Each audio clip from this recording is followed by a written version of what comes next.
बिस्मिल्लाहिर्रहमानिर्रहीम। कीमियागरी और अमलियात की दुनिया के मुअज़्ज़ज़ दोस्तों, अस्सलामु अलैकुम वरहमतुल्लाहि वबरकातुहू। उम्मीद करता हूँ सभी दोस्त खैर वफ़ियत से होंगे। दोस्तों, मैं आज आप सब दोस्तों को नुशादर कायम करने का बेहतरीन अमल दूँगा इंशाअल्लाह। और दोस्तों, ये नुशादर कायम होगा और उसके साथ इसका तेल भी बनेगा। उस तेल के अंदर आप हर चीज़ बना सकते हैं। जो ऊपर नीचे तेल रहेगा, ये जमता नहीं तेल, इसका आग पर भी तेल होगा और नीचे उतारेंगे तो भी तेल ही होगा, जमेगा नहीं। और उसके अलावा ये नुशादर ऐसा जारी गवासी किस्म का होगा, बेहतरीन किस्म का बनेगा कि अगर आप इसके साथ पारा और गंधक खरल करके, उसका एक प्रोसीजर मैं बताता हूँ इंशाल्लाह इसी नुस्खे के अंदर ही। तो उसको आप अगर नुकरा के ऊपर डालेंगे तो ये चांदी को तेज़ाबी और बेहतरीन किस्म का कलर करेगा। तो नुस्खे की तरफ जाने से कबल आप सब दोस्तों से गुजारिश है कि हमारे चैनल कीमियागरी और अमलियात की दुनिया को सब्सक्राइब करें और साथ ही लगे बेल आइकन को लाजमी प्रेस करें ताकि हमारा हर अमल आप तक बआसानी पहुंचता रहे। तो दोस्तों, करना आपने इस तरह है कि गाजर बूटी के लेने हैं फूल। नुशादर आपने लेना है 250 ग्राम। और गाजर बूटी ये बड़ी जो है ना, ये मशहूर बूटी है, बड़ी आम से मिल जाती है, हर जगह पे तकरीबन होती है ये। गाजर बूटी के फूल आपने लेने हैं नुशादर के बराबर वज़न। नुशादर आपने ले लिया 250 ग्राम और 250 ग्राम ही आपने लेने हैं गाजर बूटी के फूल। दोस्तों, ये वज़न आप कम ज़्यादा भी कर सकते हैं, लाजमी नहीं कि आपने 250 ग्राम ही लेने हैं। लेकिन मैं अमल की बात कर रहा हूँ कि अमल इतने का जो है ना करना ज़्यादा बेहतर होता है। तो इन दोनों को आपने अच्छी तरह खरल करना है 6 घंटे तक। 6 घंटे तक अच्छी तरह खरल करने के बाद फिर गाजर बूटी का ही नुगदा बना लेना है आपने। गाजर बूटी के पत्तों को कूट के 1 किलो का आपके पास नुगदा होना चाहिए। उसके अंदर आपने ये नुशादर बिछा देना है, यानी कि आधा नुगदा नीचे डालें कुज्जी के अंदर और उसके ऊपर नुशादर ये छिड़क दें, बिछा दें। उसके ऊपर बाकी का नुगदा डाल दें। नुगदा डाल के उसको अच्छी तरह मजबूत गिलिक मत करें, गिलिक मत करके खुशक करें। कपड़ मट्टी मजबूत करनी है आपने, मट्टी के अंदर रुई वगैरह डालकर। जो गिलिक मत आपकी फटनी नहीं चाहिए। वैसे तो ये नुशादर गाजर बूटी के फूलों में खरल करने से काफ़ी हद तक कायम हो जाता है, उड़ता नहीं है। लेकिन फिर भी आपकी गिलिक मत जो है ना मजबूत होनी चाहिए, फटनी नहीं चाहिए। जब ये गिलिक मत आपकी खुश्क हो जाए तो उसके बाद आपने इसको आग देनी है 5 किलो की। सिर्फ एक ही आग है इसकी। एक आग के अंदर दोस्तों ये नुशादर आपका बेहतरीन किस्म का तेल हो जाएगा, कायम हो जाएगा। इसको आपने जनाब इसमें से निकालना है। निकाल कर इसको अच्छी तरह ग्राइंड करके रख लें। जब आपने इसको रखना है तो कार्क लगा के रखना है, इसको नमी नहीं पकड़ने देनी, क्योंकि ये नमी पकड़ता होता है नुशादर। तो इसको आपने नमी नहीं पकड़ने देनी। कांच के शीशी में रखें, बोतल में रखें और ऊपर से अच्छी तरह कार्क लगा दें, बंद कर दें ताकि ये ऑक्साइड ना हो। उसके बाद दोस्तों, इसको तेल करने का तरीक़ाकार यहाँ पे ये कायम हो गया। इसको आगे तेल करने का जो तरीक़ाकार है ना, वो ये है कि आपने इसके अंदर खरल करना है गुलामों का तेल। गुलामों का तेल आपने किसी भी तरह से निकाला हो, पताल जंतर निकाला हो या वैसे उनको दबा दबा कर निकाला हो।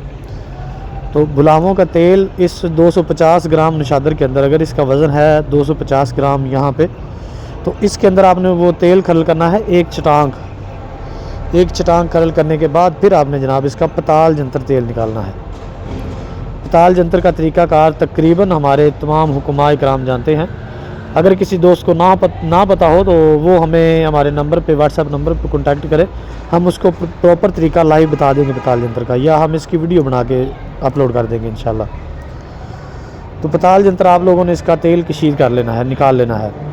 जब इसका तेल निकल आएगा तो वो ऐसा कमाल का तेल होगा कि उसके अंदर आप कच्चा पारा डालते हैं ना, तो कच्चा पारा आपका बेहतरीन लर्जा कायम होगा इंशाल्लाह, बेहतरीन किस्म का और सुनहरी टाइप होगा। जब इसके अंदर आप पारा पकाते हैं तो सुनहरी टाइप होगा, कच्चा लर्जा पारा कायम होगा इसके अंदर।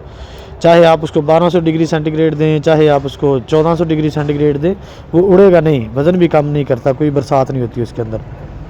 उसको पकाने का तरीक़ाकार ये होगा कि आपने इस नुशादर के अंदर रखना है पहले 3 घंटे तक नरम आँच।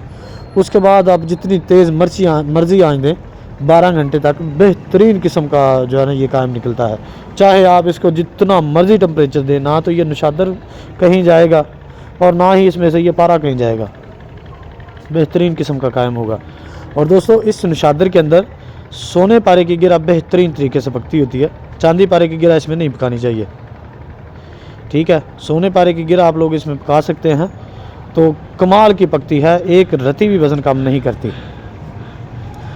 और उसके अलावा दोस्तों इससे कलर किस तरह तैयार करना है इसी नशादर से। ये नशादर जो हमने यहाँ पे तेल का लिया है, ये बेहतरीन किस्म का छोड़ का काम भी करता है। दुनिया की हर धात को ये कम्प्लीटली तौर पर जारी गवासी करता है।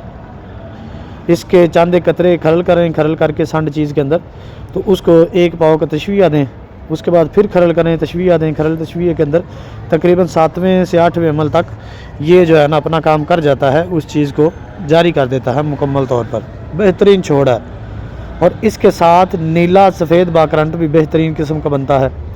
इसको नीले के साथ खरल करें, इसका एक एक कतरा डालते जाएं और खरल करें। 1 तोला नीले के ऊपर 1 तोला ये नशादर का तेल खरल करना होता है। खरल करके उसके बाद उसको आधा पाव की आग देनी होती है, आधा पाव उपलों का चूरा बना के, तो इसके नीचे ऊपर दे के कुठाली में बंद करें, नीले को बंद करके इसके नीचे ऊपर दे के तो इसको जनाब आग लगा दें। नीला बेहतरीन किस्म का सफ़ेद बाकरंट होगा एक ही आग के अंदर इंशाल्लाह, बिला जंगार होगा। अगर थोड़ी बहुत जंगार दे वो आप बंद करना चाहें तो एक और आग दे दें इसको। बेहतरीन किस्म का नीला सफ़ेद बाकरंट बिला जंगार होगा। वो नीला भी दुनिया की हर धात का छोड़ होगा, हर संड चीज़ को जारी करेगा।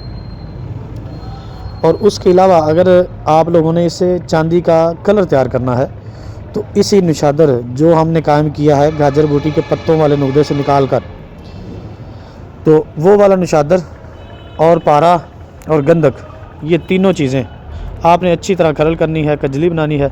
कजली बना के तो फिर से इसी गाजर बूटी के नुकदे के अंदर रख के इसको आपने 1.5 किलो की आग देनी है।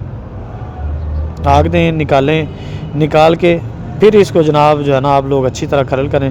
खरल करके गाजर बूटी के पत्तों का पानी थोड़ा थोड़ा डालें, डाल के तो उसको जनाब आप जो है ना फिर उसी तरह बंद करके 2 किलो की आग दे दें। आपका बेहतरीन किस्म का कलर तैयार हो गया। बाज़ारी चांदी पे अमल होगा, इसको बाज़ारी चांदी पे मारें, उसको तेज़ाबी भी करेगा, उसको कलर भी करेगा, बेहतरीन किस्म के सारे औसाफ उसके पूरे कर देगा। उसका हजम भी पूरा हो जाएगा, टंच वगैरह किसी किस्म की कोई उसमें परेशानी नहीं आएगी, हर लिहाज से वो बेहतरीन काबिल कबूल होगी इंशाल्लाह। तो दोस्तों ये था हमारा आज का नुस्खा। इस नुस्खे के अंदर हमने जनाब आपको नशादर भी बता दिया, नीला सफ़ेद बाकरंट बनाने का तरीका भी बता दिया, और उसके अलावा बाज़ारी चांदी को रंग करने का तरीका भी बता दिया। तो इंशाअल्लाह अज़ीज़ मिलते हैं नए अमल के साथ, नए नुस्खे के साथ। तब तक के लिए कीमियागरी और अमलियात की दुनिया को इजाज़त दें। अस्सलामु अलैकुम व रहमतुल्लाह।